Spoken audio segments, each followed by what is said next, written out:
Hello everyone, আসসালামু আলাইকুম। আশা করি সবাই ভালো আছেন। কালকে কোরবানির ঈদ। সো আমাদের এখানে দুইটা গরু নিয়ে আসছে, গরু দুইটা দেখতে আসছি। গরু দুইটা দেখতে এসে আসলে আমার মনটা খুবই খারাপ হয়ে গেছে। তার কারণ এসে দেখছি আমাদের এখানে যে শাকিব খান ছিল, মানে একটি গরুর নাম, তার মালিক তাকে শাকিব খান বলে ডাকতো।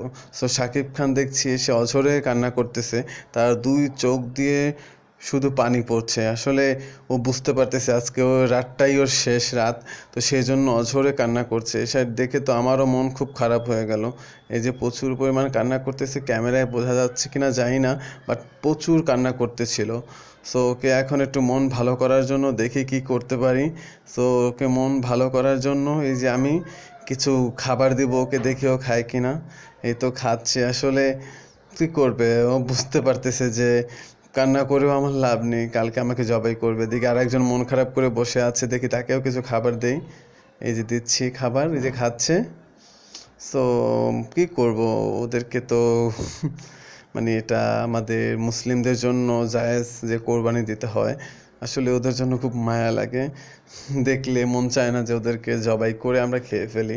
আসলে আমরা মানুষরা খুব স্বার্থপর হয়ে মনে হয়, তার কারণ আমরা পশুগুলোকে জবাই করে খেয়ে ফেলি। আসলে ওদেরও তো কষ্ট হয়, ওরা আসলে কষ্টটা প্রকাশ করতে পারে না, বলতে পারে না, ওদের চোখ দিয়ে অঝরে পানি পড়ে।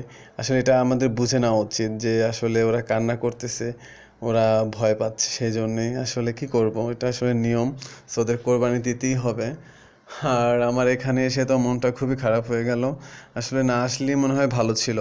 এখন এসে তো আমার ঈদের যে আনন্দটা আমি করতাম, সে আনন্দটা এখন আর করতে পারবো না। তার কারণ যে বিশেষ করে শাকিব খান, এই যে কালো গরুটা, মানে কি বলবো, মানে আদর করলে গার সাথে মিশে থাকে।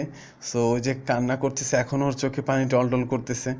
আসলে ওর এই যে কান্না দেখে আমার চোখে অলরেডি পানি চলে আসছে।